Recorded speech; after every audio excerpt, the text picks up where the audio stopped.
Olá, bom dia para você que está ligado na programação do SBT. Você estava em rede nacional, agora está local. Eu sou Vitória Mello e é hora das notícias que mexem com a nossa vida.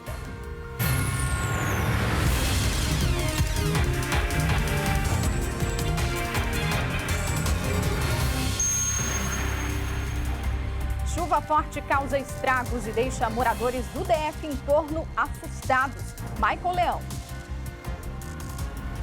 Moradores de Planaltina, Valparaíso viveram uma quinta-feira intensa. Essa rua que a gente vê aqui, Vitória, ontem se transformou num verdadeiro rio e o pior de tudo, com correnteza. Saiu arrastando tudo que via pela frente. Até uma mulher e o marido dela foram arrastados pela água. A gente traz os detalhes desse susto daqui a pouquinho no SBT Brasília. Impressionante. Armas Taurus devem indenizar PM após disparo acidental. João Pedro Neto. O caso aconteceu em 2015 em Samambaia e só agora, mais de 7 anos depois, o processo tramitou em julgado em favor do policial. Não cabe mais recurso da decisão. Incêndio atinge Marina no setor de Clube Sul. Kátia Gomes. Vigilante tentou apagar as chamas com o extintor, não conseguiu e acionou o corpo de bombeiros.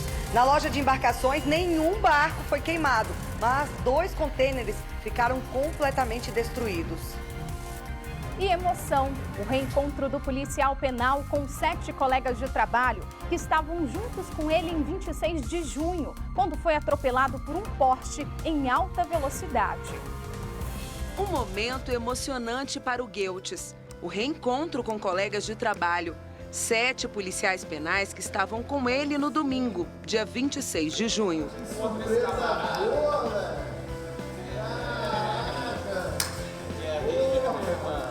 Meus irmãos! Beleza pura? Hoje é sexta-feira, 23 de setembro. Vamos terminar a semana bem informados. O nosso jornal já está no ar. Alguns dias atrás, estávamos todos nós torcendo pela chegada da chuva. E ela chegou, só que com muita força. Ontem à tarde, muitos estragos foram registrados no DF e no entorno. Vamos ver na reportagem. Pelas ruas do DF, a chuva pegou muita gente desprevenida. Foi o dia que eu tirei a blusa de frio, deu essa chuva. Fui comprar o guarda-chuva, mas já tá caro pra caramba. Olha só a W3 Sul por volta de 2h30 da tarde. Os carros com faróis acesos, parece até fim do dia. O famoso céu azul de Brasília trocou de cor. Assim tão cinza, veio anunciar a chegada da primavera. A chuva da tarde desta quinta-feira trouxe um caos para o trânsito. É PTG sentido plano piloto completamente parada. No eixo monumental, sinal verde, mas os carros não conseguem passar. Alagamento para todo lado. Nem o setor de rádio e TV Sul, recém-reformado, escapou. No entorno, a cena se repete. Em Valparaíso de Goiás, a moradora já manda o recado. Gente, o negócio aqui em frente ao Palissander não tá bom, não. Quem for passar, procura outro lugar. Embora não tá tendo nenhum lugar que não esteja assim, mas aqui não dá para passar. E ela tem razão. Por lá, a força da água derrubou moto e motoqueiro.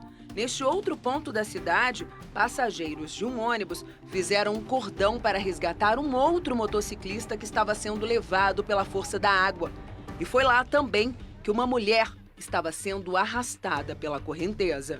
Gente, a mulher está sendo arrastada! Corre, corre!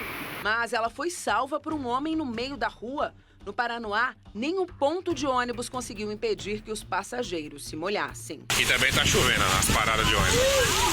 Chove mais aqui do que lá fora. E a previsão é de que deve continuar assim. A Defesa Civil emitiu alerta de chuvas intensas no Distrito Federal. De acordo com o IMET, em 2 dias, quinta e sexta-feira, deve chover mais ou menos 100 milímetros. Praticamente o dobro do previsto para o mês de setembro. Parece muito, mas a gente sabe que a média de setembro é uma média pequena. Mas essas primeiras chuvas, elas podem vir aí de curta duração, mas de forte intensidade, e pode vir com todo aquele pacote, rajadas de vento, trovoadas, descargas elétricas, até mesmo possibilidade de queda de granizo. Mesmo com toda a previsão da meteorologia de que as chuvas chegariam ao DF a partir do dia 15 de setembro, teve quem disse que ainda não ouviu o anúncio das cigarras. Eu achei até estranho de estar chovendo, porque geralmente sempre anuncia a chuva, né? E esse ano realmente eu não consegui ouvir nada da cigarra e a chuva realmente já chegou. Algumas cigarras já andaram cantando, a gente já viu. Então isso aí já é um anúncio de que a chuva realmente está chegando, talvez aí as outras cigarras que devem estar um pouquinho atrasadas. Chegou forte essa chuva, viu? As imagens das pessoas sendo arrastadas pela chuva em Valparaíso mesmo são impressionantes. E o Michael Leão está com uma das vítimas da enxurrada. Michael, boa tarde. Conta pra gente, né? Como que foi esse momento, essa tensão toda? Oi, Vitória. Boa tarde. No SBT Brasília, olhando a rua assim, desse jeito, não dá nem pra gente imaginar que as imagens que a gente vai ver agora foram registradas nesse ponto aqui.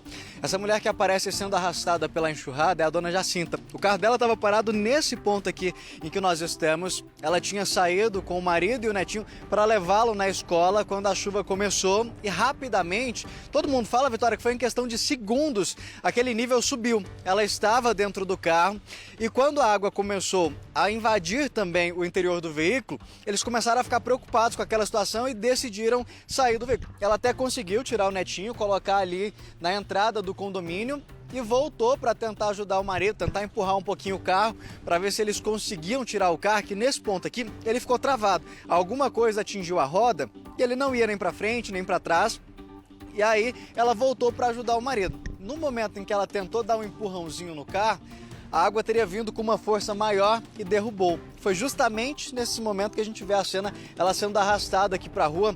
Ela andou cerca de uns 50, quase 100 metros, sendo arrastada pela água, até que um casal de uma distribuidora ali embaixo conseguiu ajudá-la no resgate. A dona Jacinta está aqui com a gente agora, já conseguiu se recuperar do susto? Boa tarde.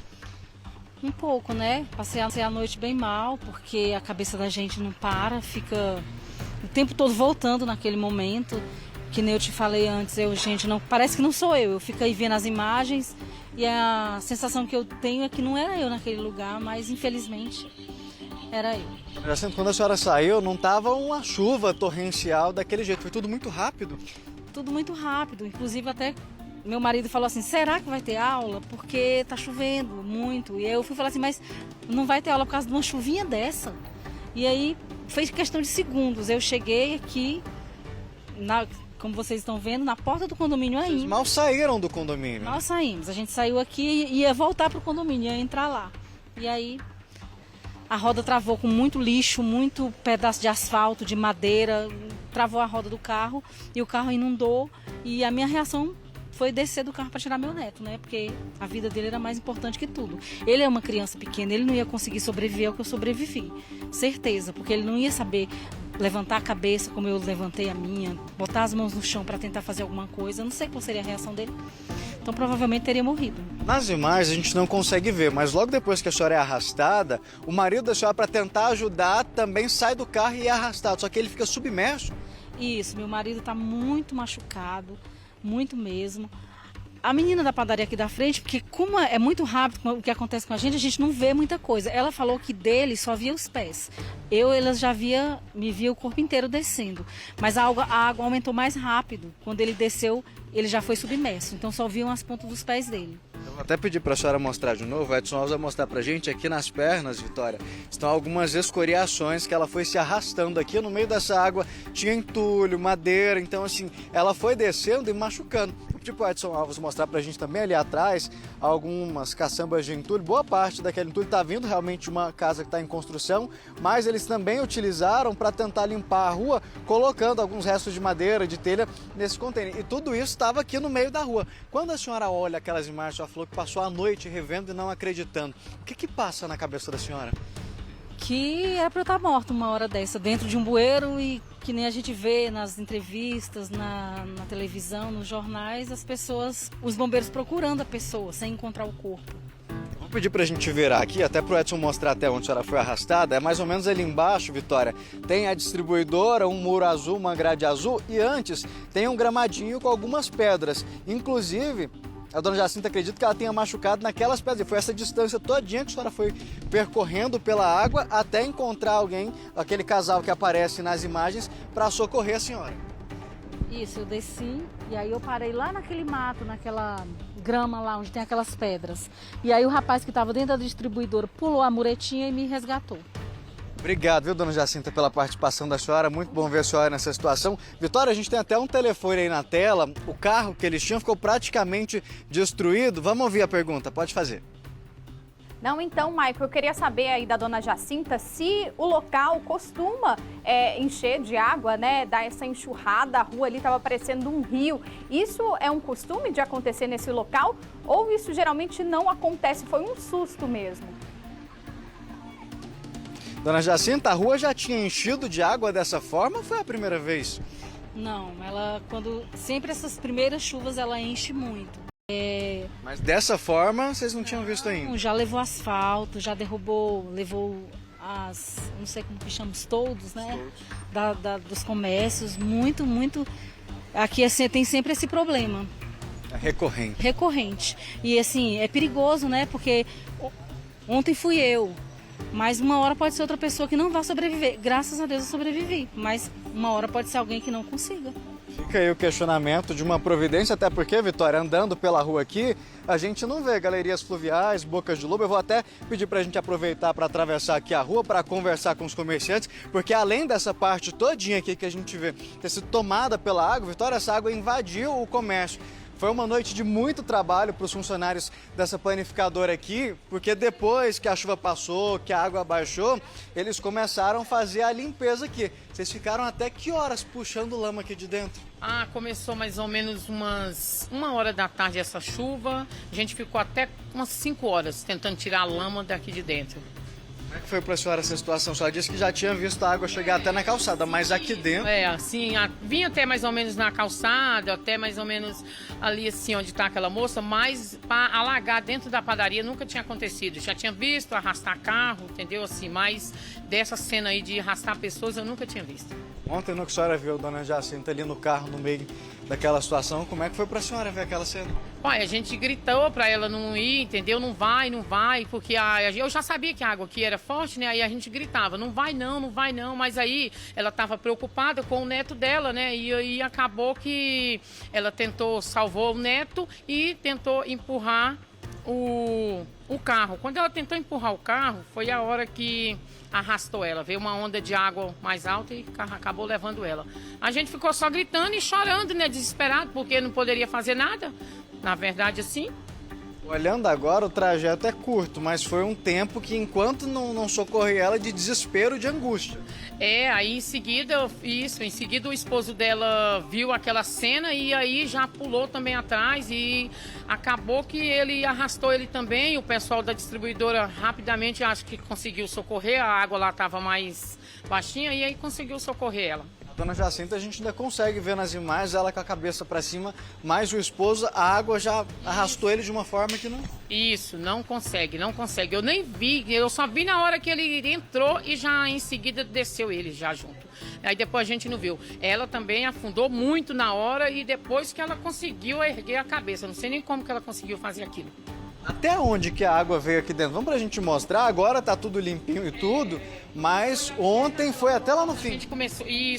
Aí a gente começou a desligar os freezer da tomada, porque pensou que poderia pegar fogo, aí a água foi até mais ou menos nessas prateleiras aqui, no corredor, banheiro, tudo, alagou tudo, isso aqui tudo, lama mesmo. No início, vocês chegaram a achar que dava para tentar puxar com rodo? Eu tentei com rodo, eu tentei com balde, entendeu? Levou tapete, levou cadeira, levou tudo. Foi uma coisa assim que eu nunca tinha visto isso.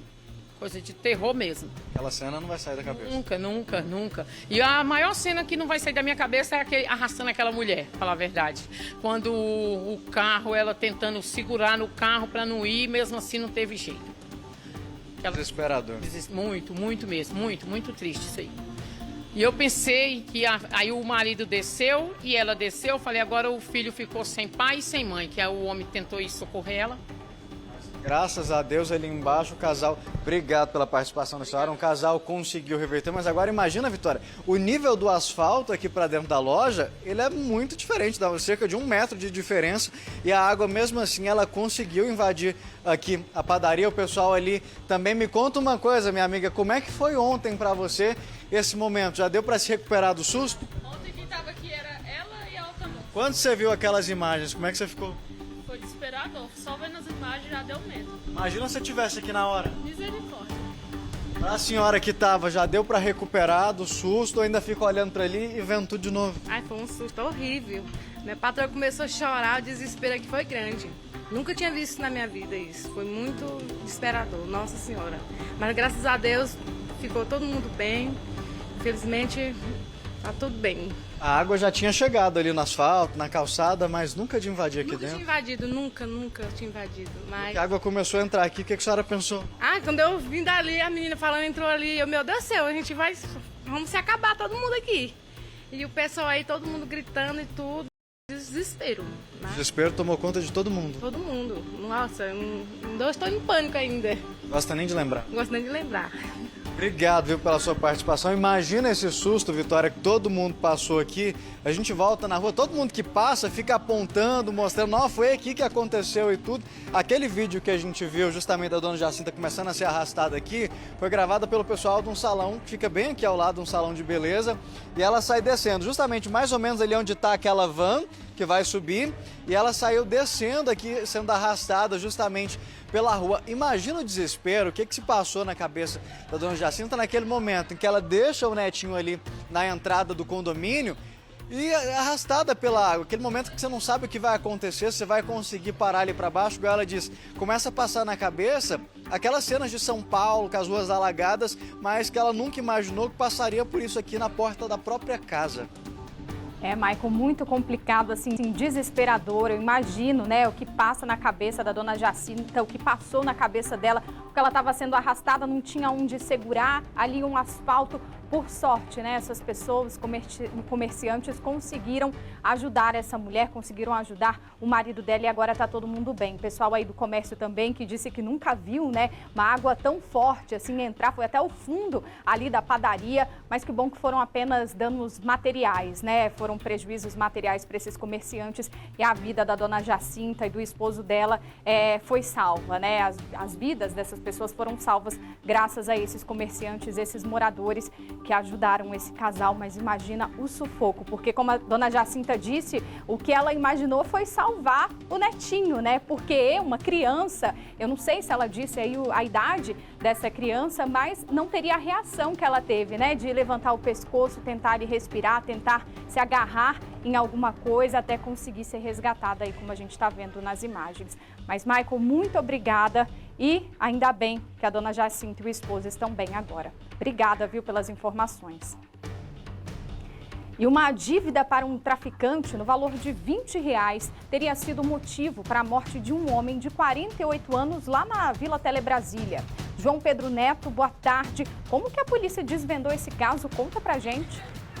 Boa tarde, Vitória, você, todos que nos acompanham, né? Pois é, os policiais desvendaram esse crime muito a partir aí das informações, dos relatos, né, de testemunhas, sobretudo do relato da filha, de uma das filhas dessa vítima, um homem de 48 anos. Esse crime aconteceu aí na Vila Telebrasília, né, uma região de invasão na Vila Telebrasília, no final aqui da Asa Sul, e como você falou, foi motivado aí por uma dívida de drogas, uma dívida aí de cerca de R$20, né, que acabou levando aí a esse assassinato. Bom, os policiais deflagraram então, a partir das informações das testemunhas e sobretudo do relato da filha dessa vítima, os policiais deflagraram ontem uma operação para investigar o desaparecimento aí desse homem de 48 anos, que foi identificado como Ademilton Ferreira da Silva. E segundo o relato aí dessa filha, o Ademilton teria sido visto pela última vez ao lado de um jovem de 22 anos, que inclusive teria feito ameaças e agredido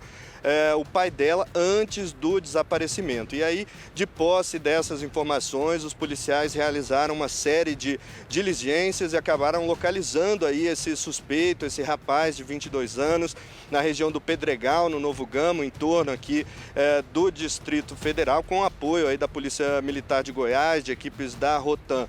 E aí, confrontado com essas informações, com esses relatos que os policiais já tinham, né, em mãos, o suspeito confessou o crime e acabou admitindo, inclusive, que assassinou o Ademilton estrangulado, esganado com o uso de um cinto e que depois, inclusive, transportou o corpo do Ademilton dentro de um carrinho de materiais recicláveis por cerca de 10 quilômetros a pé, empurrando esse carrinho da Vila Telebrasília até a região do Parkway, na quadra 26 do Parkway, onde então numa região de mata ele acabou aí deixando esse corpo. E aí, depois com o apoio de cães farejadores, os policiais foram até essa região de mata e acabaram localizando os restos mortais da vítima. O suspeito foi preso, né? Ele foi autuado aí por homicídio qualificado e também por ocultação de cadáveres. Se ele for condenado, ele pode cumprir uma pena de até 33 anos de prisão. Vitória.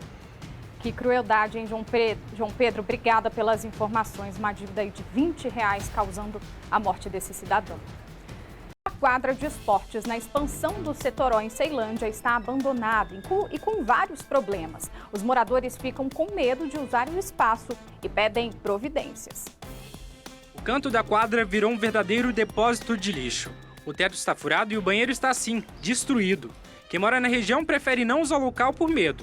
Um lugar que era para ser um espaço de diversão, na verdade, virou um espaço cheio de perigos. Isso aí é só para usar droga. Só maior sujeira isso daí, não adianta de nada. Já arrumaram uma vez, tentaram, arrumou pela metade, né? Não arrumaram tudo. Ficou, ó, isso aí tudo aberto aí. Um vídeo gravado por um morador da região mostra como a quadra fica toda escura à noite. Olha a iluminação, não tem, ó, tudo escuro. Isso aqui é uma vergonha para a população. Isso é uma vergonha. Como é que um pai de família, criança vai chegar aqui e brincar desse jeito? Karina é vice-diretora de uma escola que fica bem do lado. Ela conta que até tem intenção de levar os alunos para aproveitar o espaço, que logo vai ser da escola, mas tem receio pelos problemas. É uma quadra que está sem luz, que está com problema no telhado. É uma quadra que não temos banheiros, não tem como nós movimentarmos realmente, porque a gente sabe de toda uma situação policial, realmente de segurança, que nós não temos tanto quanto. Segundo a administração de Ceilândia, esta quadra foi reformada em junho de 2021, mas em menos de 3 meses o espaço já está assim, praticamente destruído. Mesmo assim, a administração informou que nos próximos dias vai fazer uma vistoria na quadra. Agora é esperar pela revitalização. Uma reforma ela é necessária, urgente para essa comunidade, para nós do CF34, os alunos do CF34. Agora vem cá, você sabia que hoje, 23 de setembro, é o dia do sorvete? E a Kátia Gomes está em uma sorveteria que produz vários sabores diferentes e um deles tem feito muito sucesso, o sorvete de cuscuz. Kátia, boa tarde. Primeiro eu quero saber, você gosta de sorvete? Provavelmente, eu acredito, né? E de cuscuz, já provou essa mistura por aí? Conta pra gente. Oi, Vitória, eu adoro cuscuz, também gosto de sorvete e eu provei sim. E olha, é maravilhoso, viu? E realmente tem sabor de cuscuz. Você come e você acha que você está comendo ali um cuscuz geladinho. Exatamente essa a sensação. E eu vou contar para vocês, então, a história, né, de como surgiu esse sorvete de cuscuz.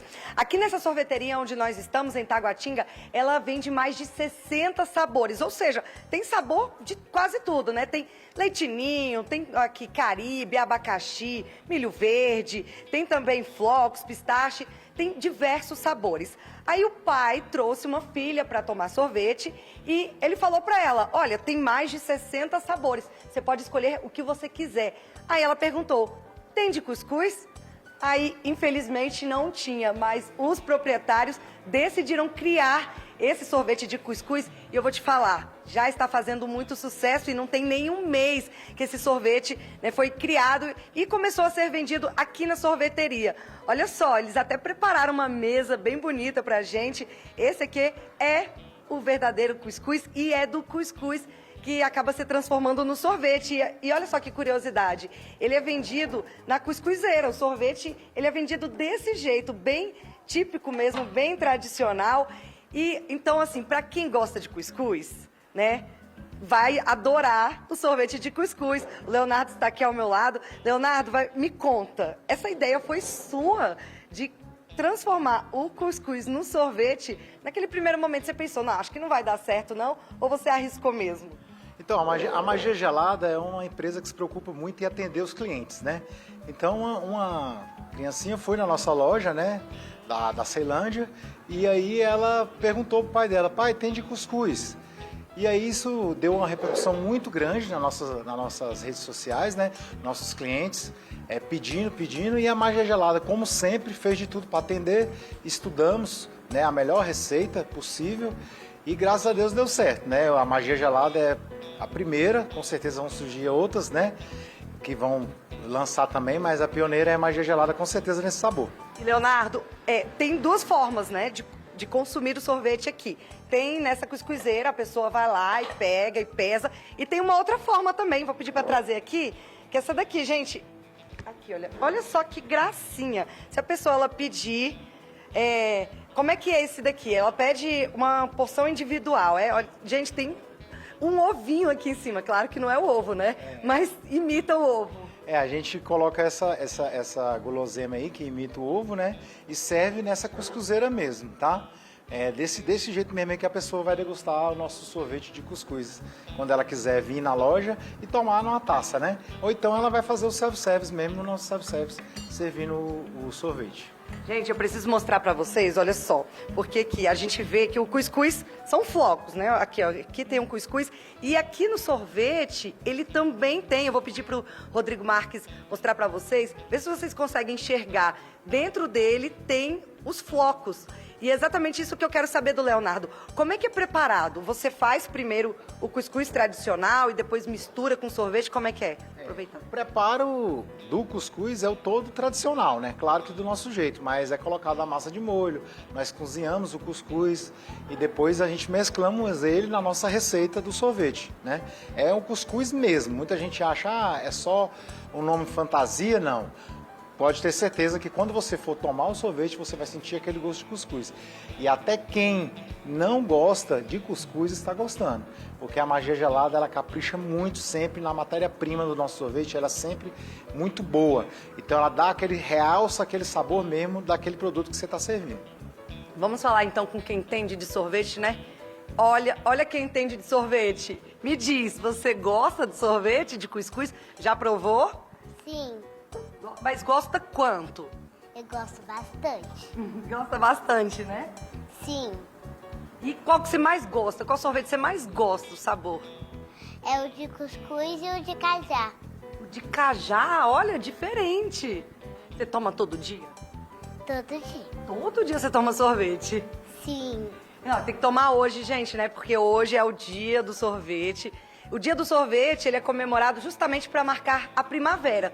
Porque apesar das chuvas, né, esse período é chuvoso, é um período que ainda é quente. Não é, Leonardo? Nessa época do ano, setembro, as pessoas procuram muito a sorveteria porque ainda é um período muito quente. Isso. O período da primavera, ele tá meio, né? Assim, não tá nem frio, nem calor. Na verdade, é a hora melhor para você tomar o sorvete, né? Porque você não tem o risco de tomar um choque térmico, não inflamar a garganta, né? Então, assim, às vezes as pessoas acham que o sorvete é um refresco, mas ele, na verdade, é um alimento completo, né? Com tudo que um ser humano precisa para se alimentar. Então, é realmente um alimento que você pode consumir ele tanto no frio como no calor.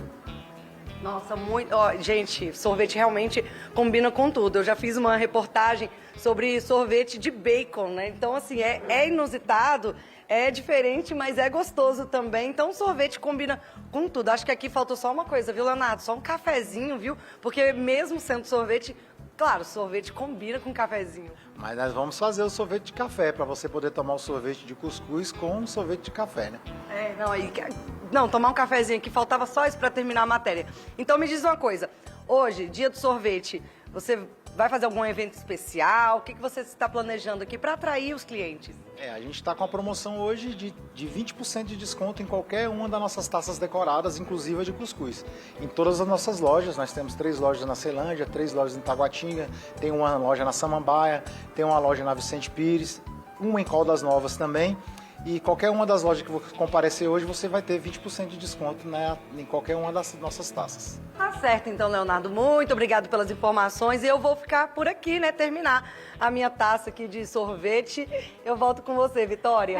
O sofrimento, né, Kátia? Tá sofrendo aí hoje. O que eu amei foi o cuidado, né, da panelinha, do sorvete vir na panelinha de cuscuz. Que gracinha. E ter essa decoração com ovinho para dar todo aquele charme. Nossa, ficou lindo demais. Eu vi que ao longo da entrevista você já foi comendo, experimentando aí o sorvete. Tá certa, não julgo, porque eu faria o mesmo, mas eu queria, né, uma porçãozinha aqui. O pessoal do estúdio, tá todo mundo aqui salivando. Já traz essa marmitinha aí de cuscuz pra gente, para todo mundo provar aqui da redação também. E o pessoal de casa aproveitar a promoção, né? 20% de desconto, dia do sorvete. Vamos tomar sorvete sexta-feira, né? Sexta-feira pode. Pode. Valeu, Kátia. Obrigada, viu? Bom, gente, desde junho nós acompanhamos aqui a recuperação do policial penal que participava de uma corrida de rua quando foi atropelado por um Porsche próximo ao Palácio do Jaburu. Ele perdeu uma perna no acidente, ficou mais de 2 meses internado e agora em casa teve visita surpresa que a nossa equipe acompanhou com exclusividade. Olha só. Um momento emocionante para o Gueltes, o reencontro com colegas de trabalho. 7 policiais penais que estavam com ele no domingo, dia 26 de junho.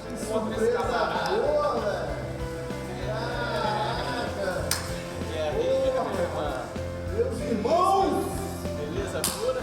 Monstro!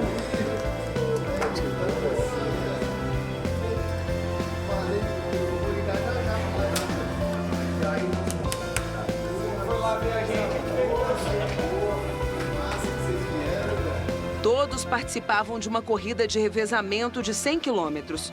O objetivo era dar a volta no Lago Paranoá. Cerca de 6 horas da manhã, Vitor entregou o chip, uma espécie de bastão para o Gueltes. Eu era, acho que, o segundo corredor e fui passar para ele. Ele seria o 3º corredor e fui esperar ele no outro ponto, que ele ia chegar para passar o chip para outra pessoa, para outro atleta. Gueltes correu mais ou menos 5 quilômetros. Só faltavam mais 5 para ele entregar o chip para o próximo corredor, João Renato. Mas ele não chegou lá. Tava demorando. Eu tava sem meu telefone, então demorei a saber. Quando eu peguei no telefone, já era mais ou menos umas 10 da manhã. E eu descobri que ele não ia chegar porque ele estava no hospital de base. A corrida de Gueltes foi interrompida quase na porta do Palácio do Jaburu. Um Porsche que seguia a 180 km por hora, dirigido pelo empresário Rafael Ismanioto, de 37 anos, atingiu o policial penal. Por causa do acidente, Gueltes perdeu a perna direita e passou 2 meses e 5 dias internado. O acidente em si deu um apagão. Quando eu acordei, já estava no hospital. E só 3 dias depois que eu acordei, minha esposa veio me dizer que eu tinha perdido a perna. Essa não foi a primeira vez que o Gueltes praticamente nasceu de novo. Ainda bebê, aos 3 meses de idade, os médicos falaram para os pais dele que ele só teria mais 1 semana de vida. E aí tive de fazer uma cirurgia onde não tinha enfermeiro no dia, foi no hospital ali na L2 Sul.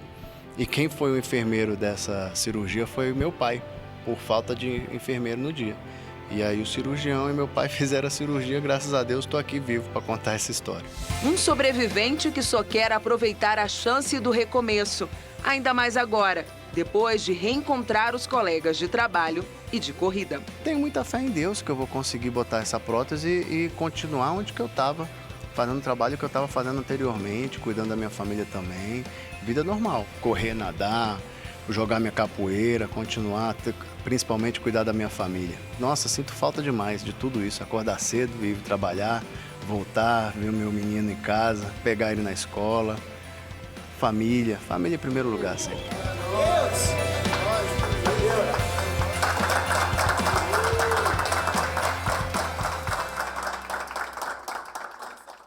De volta ao noticiário, o Supremo Tribunal Federal decidiu que o poder público é obrigado a garantir o atendimento em creches e pré-escolas para as crianças de até 5 anos. O julgamento teve origem em uma ação da Prefeitura de Criciúma, em Santa Catarina. A alegação era de que o município só deveria oferecer vaga na creche se tivesse verba. Mas o plenário do Supremo decidiu que a educação é direito fundamental assegurado na Constituição, da pré-escola até o ensino médio. Sua oferta pelo poder público pode ser exigida individualmente, como no caso examinado neste processo. O poder público tem o dever jurídico de dar efetividade integral às normas constitucionais sobre acesso à educação básica. O plenário do Supremo destacou ainda que o direito à educação deve ter aplicação imediata. Mas a Confederação Nacional dos Municípios afirma que é necessário criar 8.400.000 novas vagas em creches apenas para atender as crianças de 0 a 5 anos. Segundo a instituição, o gasto é calculado em 120 bilhões de reais. Sem vaga na creche para o filho de 9 meses, Joelma não pode trabalhar. Tem 3 meses que eu estou em casa com ele, mas pretendo trabalhar e a preocupação é com quem eu vou deixar ele.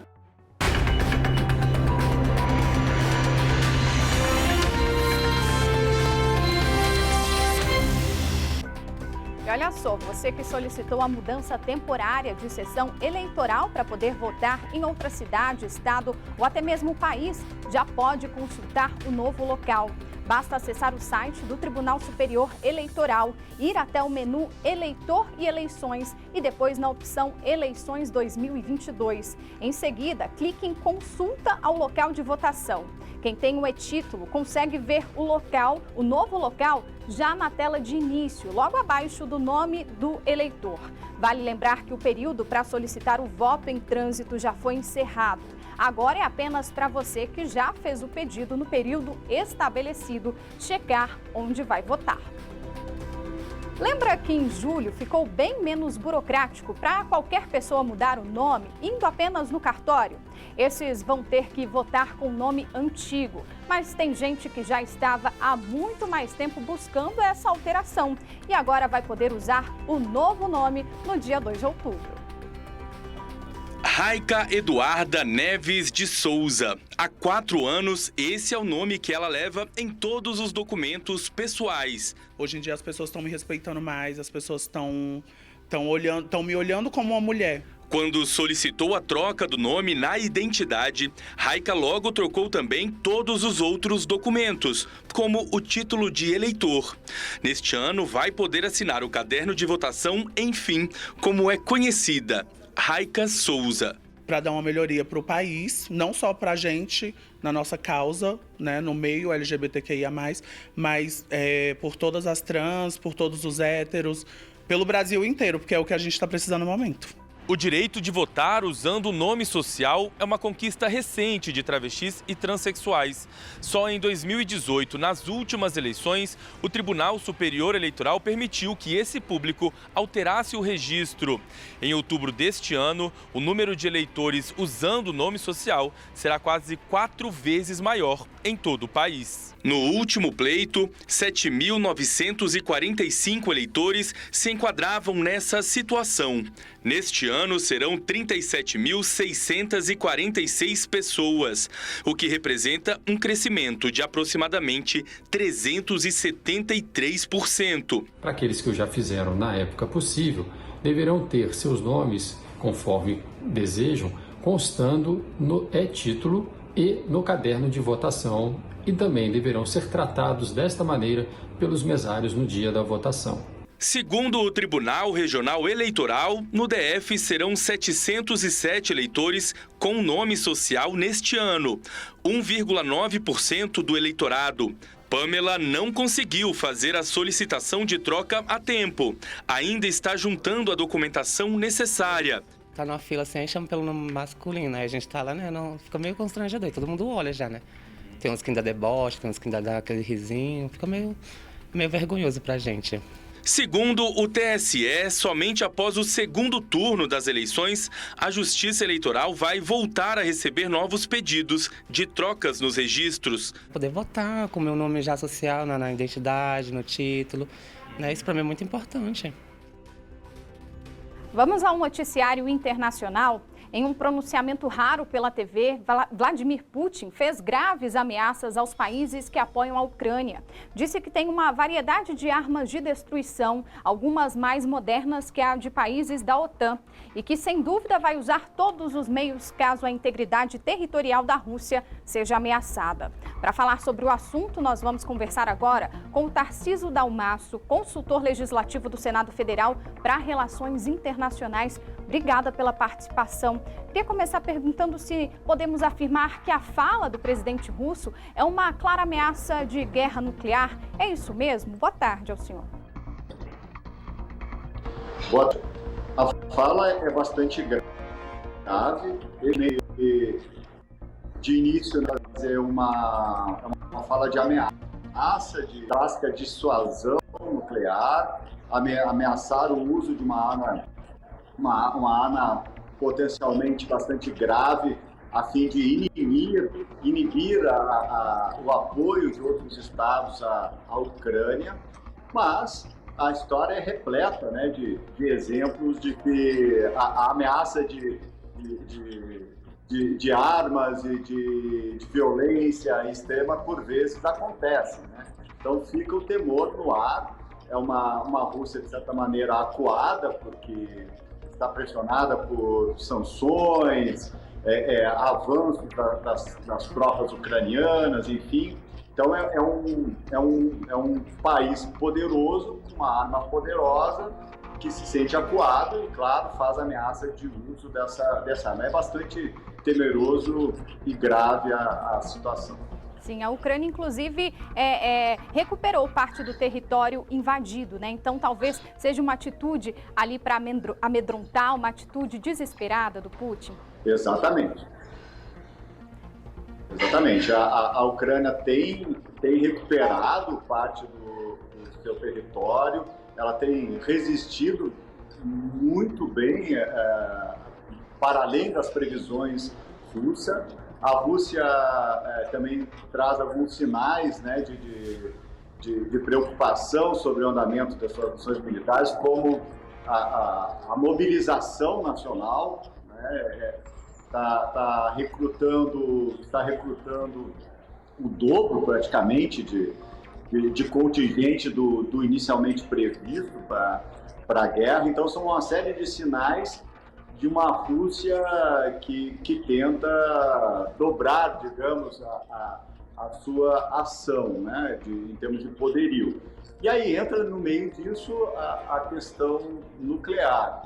É algo realmente preocupante. Né? Como ocorreu nesta semana, autoridades do mundo inteiro precisam ficar atentas e se preparar, porque isso atingiria o mundo inteiro, né?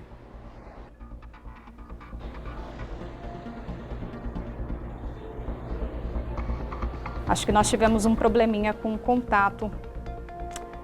Não foi, diretora? Tivemos. Bom, então vamos fazer um rápido intervalo. Nosso jornal volta já, não sai daí. Volta ao noticiário. Não bastasse a dor de enterrar um ente querido, a família do pedreiro Evaldo da Silva, que morreu no Hospital do Paranoá, não pôde sepultar o parente de forma digna. Isso porque o corpo foi liberado dias depois, em estado de decomposição. A repórter Kátia Gomes acompanhou esse caso. O protesto na porta do Hospital Regional do Paranoá reuniu familiares do pedreiro Evaldo Paulo da Silva, de 55 anos. Ele morreu apenas 26 minutos depois de chegar à unidade de saúde. Ele estava sentindo muita dor na cabeça, muita mesmo, só que aí ligeiro atenderam ele, né? Botou ele lá para dentro, aí chegou lá dentro, a doutora estava atrás de tirar A pressão dele, mas ele não deixava, porque ele estava com muita dor, agoniado. Teve uma hora que ele deu uma dor muito grande, que ele derrubou as coisas tudinho. Aí foi que ela gritou pelo guardinha, aí o guardinha veio, aí atrás vinha outra médica, aí falou pra ela, não tá vendo que o rapaz tá dando uma parada cardíaca, não? Aí depressa o guardinha levou ele lá pra dentro. O corpo foi enviado para o SVO, Serviço de Verificação de Óbito. Segundo o laudo, o resumo enviado pelo hospital aponta que Evaldo tinha histórico de tabagismo. A suspeita da médica que atestou a morte no hospital é de AVC, choque séptico ou problema pulmonar. O documento emitido pelo SVO diz no diagnóstico: morte por insuficiência respiratória por pneumonia purulenta. Porém, esse diagnóstico veio com base apenas no histórico coletado, que foi enviado pelo hospital.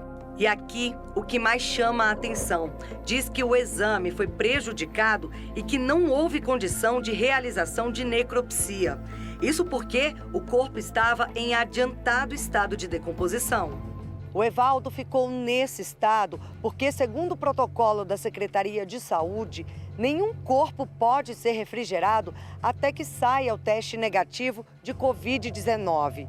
O problema é que o exame foi feito no sábado e o resultado liberado apenas na segunda-feira. No final de semana todinho, no domingo todinho, a gente sofrendo, ligando para eles para saber como é que estava o andamento. O corpo estava em estado de decomposição avançado. O legista disse que chegou lá em sacos. É o quê? Um lixo? Só porque morreu, mas ele deixou entes queridos aqui. A gente estava querendo se despedir dele pela última vez, mas eles tiraram esse cheiro muito forte. Eu tenho problema com relação a cheiro forte. Eu não fiquei lá perto, eu fiquei bem longe. O pedreiro foi enterrado no cemitério de Sobradinho com um caixão fechado. Nem um pior ser humano merece um enterro desse jeito. Meu irmão era uma pessoa boa, quem conheceu sabe o quanto meu irmão não tinha um coração ruim e para poder ter merecido um enterro dessa maneira. Em nota, a Secretaria de Saúde confirma que o teste saiu na segunda, mas o corpo só foi recolhido pelo SVO na terça-feira. E garante que está fazendo uma reavaliação do protocolo, considerando o novo momento da pandemia. Além da dor da perda, esposa e irmãos do Evaldo sofrem por não ter conseguido dar o último adeus de forma digna. Nós não tivemos nem o prazer de ver ele, de chegar perto dele. Eu só quero saber por que eles fizeram isso com ele, porque ele não merecia uma coisa daquela que eles fizeram com ele. O Superior Tribunal de Justiça condenou o GDF e uma empresa fabricante de armas, a Taurus, a pagar uma indenização a um policial militar que foi baleado na perna após a própria pistola disparar sozinha. A gente chegou a mostrar algumas vezes no jornal a polêmica dessas pistolas que disparavam sozinhas e foram compradas pela PMDF, que teve até que recolher parte do armamento em 2019. O João Pedro Neto tem mais informações sobre essa ação judicial e fala com a gente agora ao vivo. João, boa tarde mais uma vez. Qual o valor da indenização que deve ser paga a esse policial militar?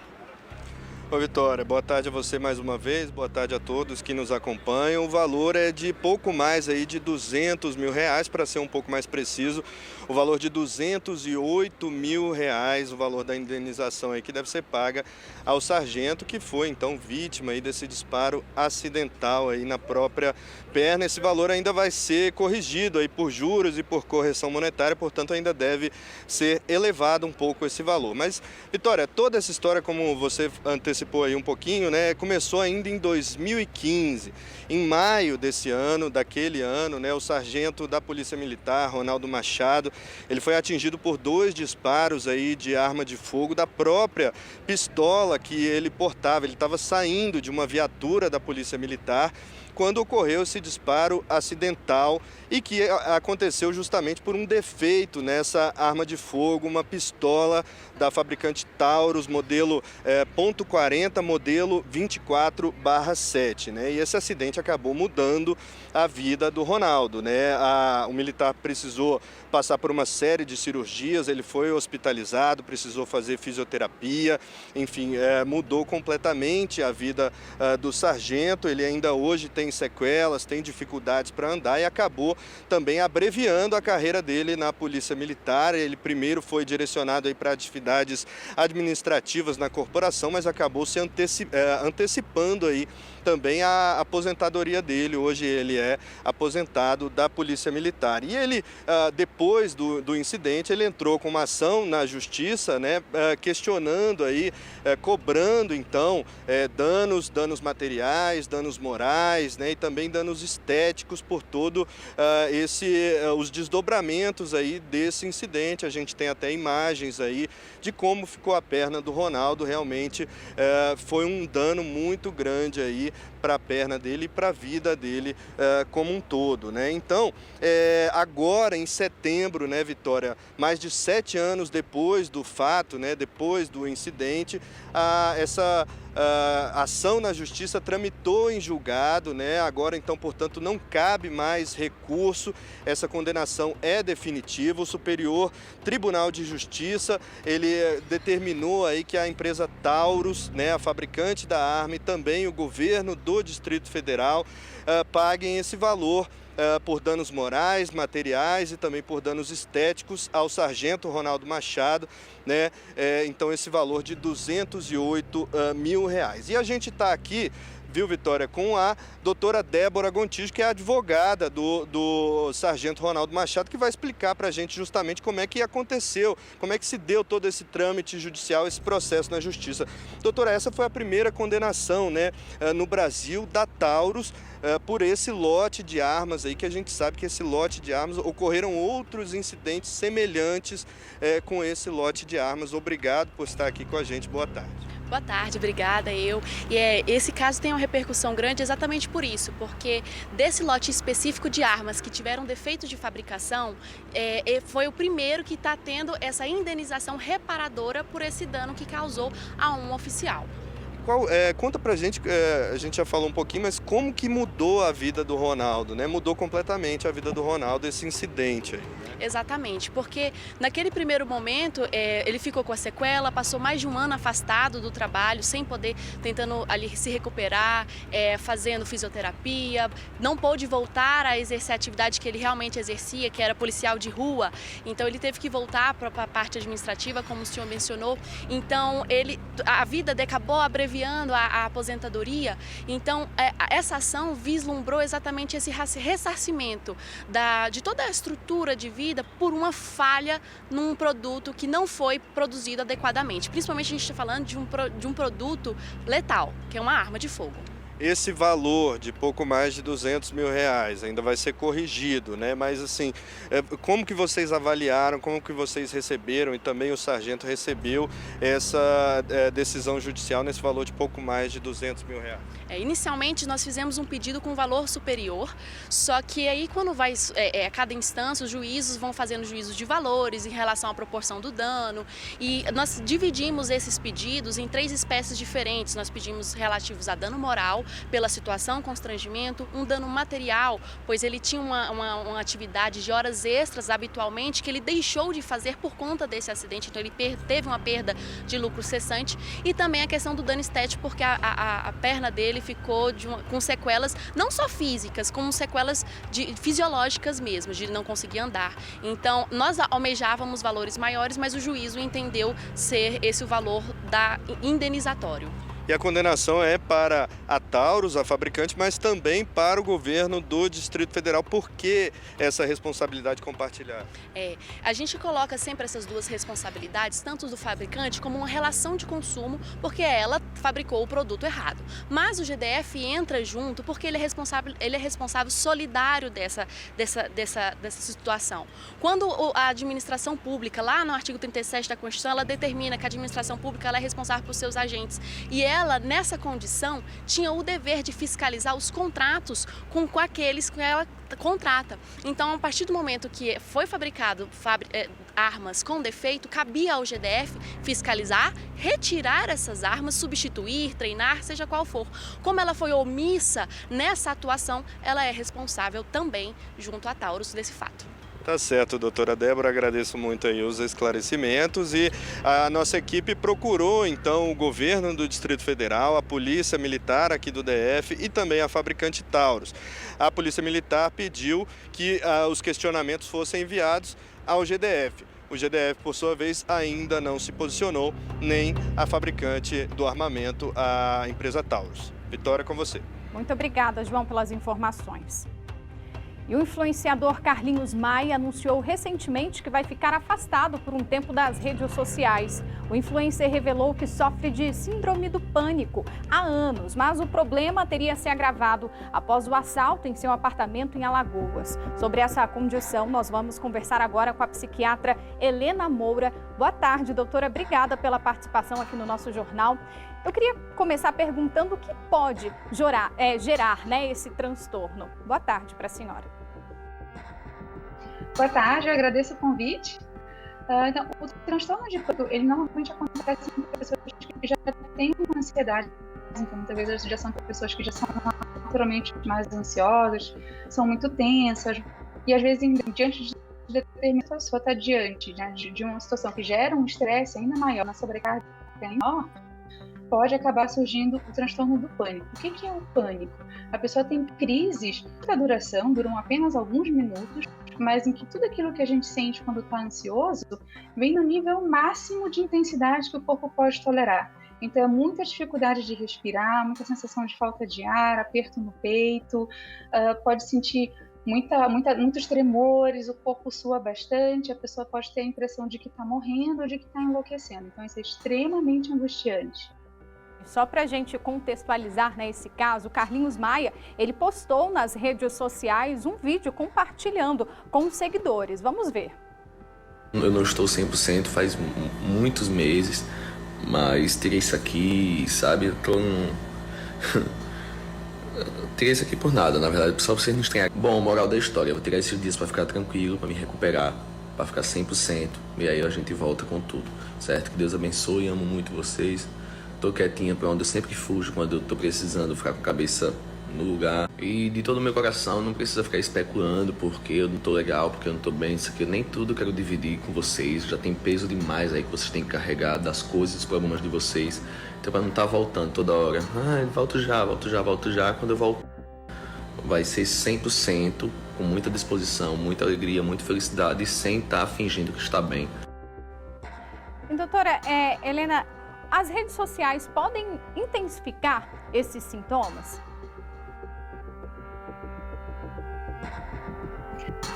Sim, isso tem sido uma fonte de vários estudos recentemente, de que a gente percebe uma associação entre o consumo de mídias sociais, a pessoa consome dela desenvolver ansiedade. Então tem essa ação, exatamente o que veio antes, o que hoje, por isso que a gente fala de não de causa. Sim, até era mais estudado em crianças e adolescentes, então em adolescentes a gente havia uma associação entre sintomas ansiosos e também de depressão, mas mais recentemente começou a se identificar que isso também está presente em pessoas de meia idade, em pessoas adultas e até de idade, assim, por volta dos 50 anos de idade, isso também pode acontecer. Por que isso acontece? É uma coisa que a gente tem tentado ainda entender melhor, por conta do excesso de informações, a questão dos algoritmos de nos direcionar determinado. Bom, estamos tendo um probleminha no contato com a doutora Helena, mas eu agradeço, fica aqui meu agradecimento pela participação dela no nosso jornal. Bom, continuando, né, o noticiário, um rapaz que tem síndrome de Down e autismo precisa fazer uma cirurgia para se recuperar de sequelas da Covid-19. Apesar dos pais já terem conseguido uma decisão da Justiça que determina que o procedimento seja feito com urgência, até agora nada foi resolvido. Senhor, coloca agora o Eric nas suas mãos, Senhor. Senhor, não deixe que nada de mal, Senhor, aconteça com ele. Senhor, use aqueles médicos, Senhor. A oração é de uma mãe que há 3 meses luta pela vida do filho que depende de uma cirurgia para se recuperar das complicações da Covid-19. Eric Nael Costa dos Santos, de 19 anos, foi internado no dia 17 de junho e precisou ser entubado e foi parar várias vezes na UTI. Eric é um rapaz especial, autista e tem síndrome de Down. A família denuncia que, por negligência da equipe médica do Hospital Regional de Samambaia, ele tenha piorado. É que durante a internação, ele acabou retirando a traqueostomia, que auxilia na respiração. Os médicos, sabendo do laudo dele, sabendo que é super urgente, ele não pode ficar sem a traqueostomia. E aí, quando chegou à noite, ele passou a desaturar, ficou 52% de saturação, tendo que fazer uma cirurgia para pôr novamente, e ainda eles colocaram a cânula errada, que ele estava com 4 centímetros e colocaram para 2, ou seja, a passagem de ar dele estava bem usufruída mesmo, bem pouquinho. Só que agora, para deixar o hospital, o Eric vai precisar passar por mais uma cirurgia, a traqueoplastia, que corrige o estreitamento da traqueia junto à corda vocal, devolvendo ao paciente a capacidade de respirar sem a ajuda de aparelhos. Só que sem previsão para essa cirurgia acontecer, a família precisou entrar na justiça para garantir um direito que já é dele. A decisão foi do Tribunal de Justiça do Distrito Federal e Territórios, que deferiu a tutela de urgência e deu o prazo máximo de 15 dias para que a traqueoplastia ou laringotraqueoplastia fosse realizada. Nessa terça-feira, o Eric foi encaminhado para o hospital de base para a realização do procedimento. Mas chegando lá, a surpresa.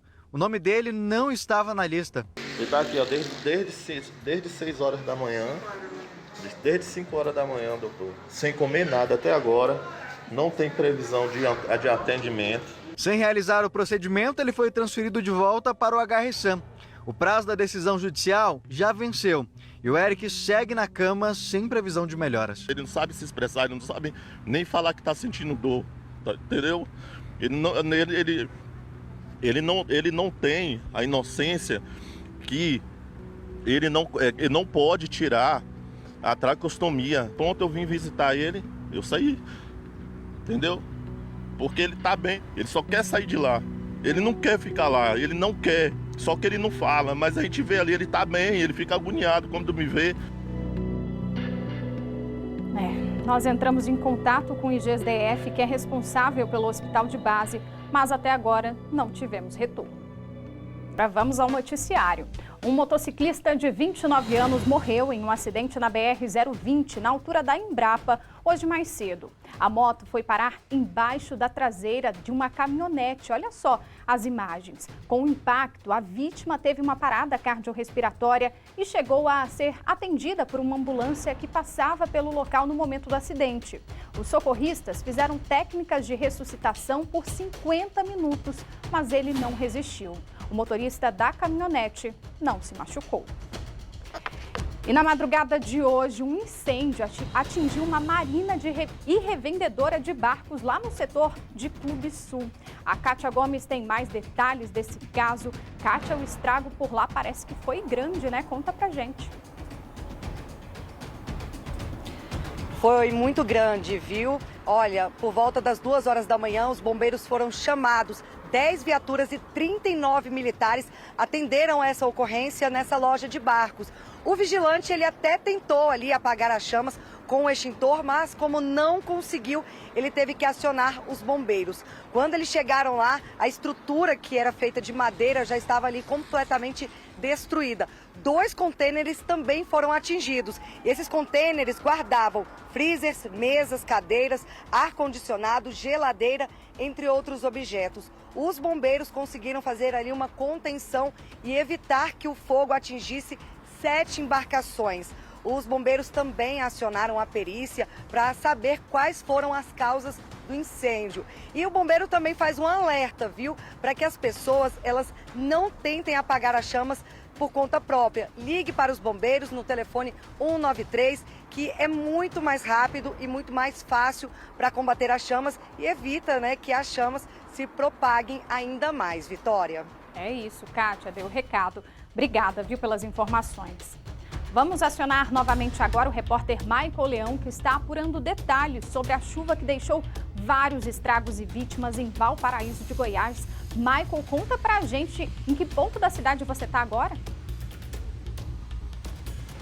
Vitória, agora a gente está praticamente às margens da BR e a gente traz agora o que sobrou depois dessa chuva forte. Inclusive, vocês têm uma sorte danada da televisão não ter cheiro ainda, porque desde que a chuva passou ontem, o esgoto ficou correndo aqui próximo ao Polo da Moda e as pessoas têm que conviver com esse cheiro aqui. E a gente vai mostrar agora também a quantidade de terra que foi arrastada por essa chuva ontem. A gente está aqui às margens da BR. Olha a quantidade. Vou pedir para o Edson Alves mostrar para a gente ali do outro lado. Aquilo era um estacionamento, ficou completamente destruído. Parte do asfalto foi arrancado pela força dessa água. Olhando assim, nem parece mesmo um estacionamento, e a terra veio sendo arrastada por todos os cantos. Aqui a gente vai mostrando, naquela lixeira ali, um ponto interessante que chamaram a atenção nossa e também muitas pessoas comentando, que carros que estavam estacionados ali foram arrastados. A gente vai atravessar aqui agora. Brigadão, amigo. Ali na lixeira, Vitória, tem até uma placa de um carro que foi arrancada justamente por conta dessa força da água. A gente vai chegando aqui agora, esperar o trânsito para dar uma passada. Isso, Edilson, agora dá para a gente atravessar para mostrar. Olha aqui a quantidade de lixo que ficou grudada aqui na lixeira, que inclusive está amassada justamente por conta de veículos que foram arrastados e acabaram batendo aí. E aqui, ó, uma placa que o pessoal colocou, que ela foi arrastada pela água. Então, se você for o dono dessa placa, está bem aqui perto do Polo da Moda, ela foi arrastada justamente pela força da água que veio, Vitória, de lá para cima. Vou pedir para o Edilson voltar para a gente aqui. Sabe aquele quadradinho laranjado ali no meio do balão? A água chegou mais ou menos no meio dele ali, o pessoal estava contando pra gente. Infelizmente, uma cena que, segundo eles, se repete sempre que chove, todos os anos. Dessa vez, a intensidade foi maior, mas mesmo assim, muita coisa vem sendo arrastada aqui, ó. Pedaço de parede, inclusive, calota, muitas outras coisas foram arrastadas justamente por conta da água. Esse aqui é quase um pedaço de uma parede que também foi arrastado. E o que as pessoas mais cobram, Vitória, é justamente a questão da limpeza das bocas de lobo aqui da cidade, já que todo ano a situação é a mesma. Olha ali, a quantidade de terra, claro, terra também é arrastada, acaba dificultando esse trabalho, mas muitas dessas bocas de lobo, segundo as próprias pessoas, no que a água, mesmo com a chuva baixa, chega ali, acaba não entrando. Então eles cobram justamente da prefeitura aqui de Valparaíso uma limpeza dessas bocas de lobo, porque todo ano é essa mesma situação, colocando os bens materiais e até mesmo a vida, como a gente já mostrou, dessas pessoas em risco. Michael, é super preocupante a imagem ali, né, das pessoas que estavam dentro do ônibus tentando pegar esse motoqueiro que saiu arrastado aí. Essa imagem, gente, é impressionante, um corredor humano, né? Fizeram uma corrente humana, uma corda humana para poder retirar essa pessoa que estava sendo arrastada. Michael, muito obrigada, viu, pelas informações. E a gente fica por aqui, você fica agora com o horário eleitoral e logo mais o SBT Esportes. Bom fim de semana, pessoal. Tchau.